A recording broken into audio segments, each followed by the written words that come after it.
Halo Bola Mania, selamat bergabung di channel saya Track Bola yang akan mengulas segala sesuatu tentang sepak bola baik dari dalam maupun dari mancanegara. Dan untuk episode kali ini saya ingin mengulas tentang apa saja sebenarnya yang masih menjadi kelemahan timnas Indonesia U19. Simak terus videonya, jangan lupa subscribe dan tekan tombol loncengnya.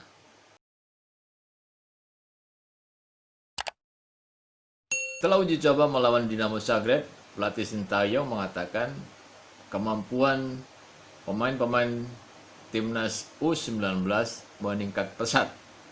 Tetapi masih banyak kelemahan di semua lini.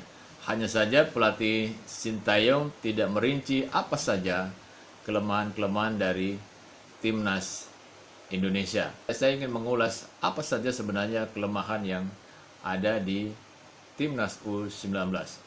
Saya akan membahas yang pertama adalah soal fisik. Kita tahu bahwa Sintayong di awal-awal training center ini menekankan pada latihan fisik. Sampai uji coba yang ketujuh melawan Dinamo Zagreb, kita bisa melihat peningkatan fisik yang sangat luar biasa dari timnas U19. Yang terlihat di sini bagus, sangat bagus adalah endurance. Endurance ini berhubungan dengan FO max atau kemampuan seorang pemain di dalam menyerap oksigen untuk kebutuhan tubuhnya berlari sepanjang pertandingan atau tahan dalam waktu yang cukup lama atau dalam durasi yang cukup lama. Kemampuan menyerap O2 ini juga harus ditopang dengan kemampuan massa otot. Massa otot adalah besarnya ukuran otot dari seorang pemain hasil dari satu latihan. Bagaimana dengan massa otot pemain Indonesia? Rata-rata pemain Indonesia punya massa otot yang tidak terlalu besar, kecil, kurang kokoh, dan kurang kekar. Ini disebabkan juga karena latihan yang kurang keras dan asupan protein yang kurang tinggi. Beberapa pemain sudah terlihat bahwa mereka berani berduel, berani bertabrakan atau berani melakukan duel 1 lawan 1 dan duel-duel udara. Ini menunjukkan bahwa pemain punya kemampuan fisik dan punya massa otot yang cukup baik. Tetapi memang ini belum ditunjang dengan agility atau kelincahan sehingga masih terlihat seperti textbook atau tidak, kurang improvisasi. Nah, pelatih Sintayong mengatakan bahwa pemain-pemain kita masih kurang di dalam power. Apa sebenarnya yang disebut power? Power berasal dari massa otot juga. Jadi semakin besar massa otot, maka semakin besar pula powernya.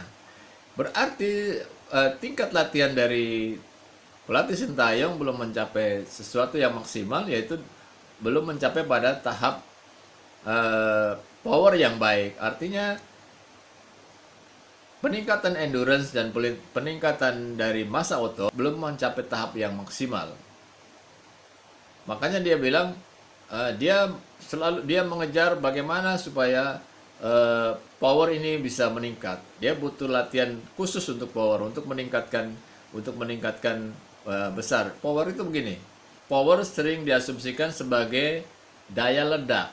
Daya ledak adalah kemampuan seorang pemain dengan menggunakan beberapa macam otot untuk sependek-pendeknya melakukan gerakan yang cukup kuat. Misalkan menembak. Dalam start yang pendek dia bisa menembak dengan kekuatan yang maksimal. Itulah daya ledak atau yang disebut power. Nah, ini tidak dipunyai oleh pemain Indonesia atau belum sampai pada tahap itu. Bagaimana cara melatihnya? Ya, pasti dengan gizi yang baik dan latihan yang baik melalui gym supaya otot atau massa otot semakin besar, semakin kekar sehingga dia mampu melakukan satu power yang maksimal. Mari kita lihat bagaimana teknik individu atau teknik dari pemain timnas Indonesia. Apakah masih ada kelemahan? Pada era Fahri Husaini, Fahri secara khusus melatih heading atau sundulan kepala karena memang rata-rata pemain Indonesia punya kelemahan di dalam sundulan kepala. Sintayong secara khusus memilih pemain-pemain dengan tinggi badan yang eh, cukup tinggi ya, di atas 170 dan bahkan seandainya yang 190. Dan ini tentu akan membantu pemain untuk berani berduel-duel udara. Dan tapi secara teknik pemain timnas Indonesia dilatih secara khusus untuk meningkatkan kemampuan heading walaupun masih sedikit ada kelemahan. Kelemahan dari heading adalah dalam duel-duel udara pemain timnas Indonesia sudah cukup bagus. Sayangnya memang di dalam memblocking atau membuang bola dengan kepala masih seringkali terjadi membuang bola dengan sia-sia, artinya kembali ke lawan. Sehingga ini menjadi bumerang dan menjadi serangan balik. Passing atau umpan juga dilatih secara khusus oleh Sintayong. Karakter pemain Indonesia ini sangat gemar bermain sepak bola indah atau sepak bola sirkus.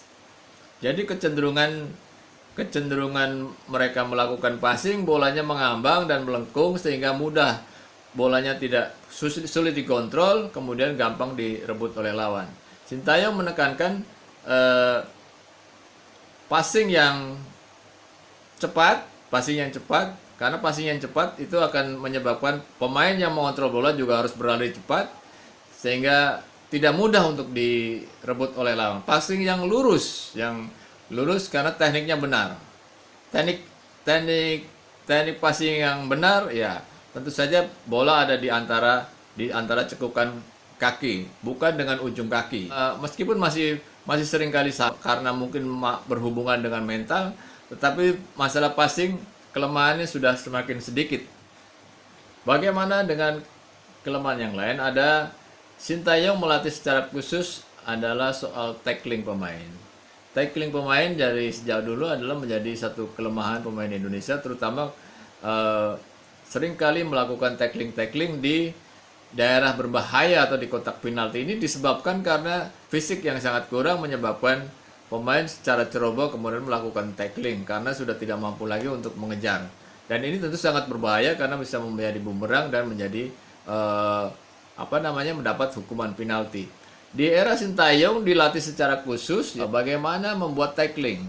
Tackling tidak saja dilakukan di daerah penalti tapi juga di luar kotak penalti. Tackling artinya itu merebut bola tapi dengan menjatuhkan badan dengan kakinya. Dan teknik tackling ini butuh satu presisi yang sangat baik atau satu timing yang baik ya. Jadi dia harus berlari melewati lawan kemudian baru melakukan tackling, menyentuh bola bukan mengambil kaki. Dan ini kelemahan ini menjadi kelemahan klasik dan seringkali di dalam pertandingan penting pemain Indonesia justru kena hadiah penalti karena melakukan tackling. Nah di era Sintayong ada sesuatu yang positif.